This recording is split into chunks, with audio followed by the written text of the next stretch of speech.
onasini rozi qilar. Ona buyuk, muqaddas, shubha yo'q bu fikrga. Biroq otamiz ham bor, ular ham jannat. Ona deymiz-u otamiz qoladi yolg'iz.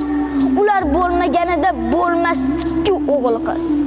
Bu ko'rkam zamonlarda ayol aziz mukannam, erkaklarga so'z qolmas, go'yo emas-ku odam. Otalarning hurmati o'z joyiga qo'ymaymiz, lekin onamiz ko'nglini har soniyada o'ylaymiz. Telefonga qaraylik. Qachon qildik qo'ng'iroq?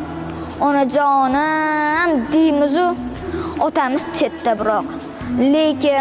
Lekin shunda ham bizni teng ko'radi otamiz. Lekin mehri teng emas, ona butul hammamiz. Bolalikda, sho'xlikda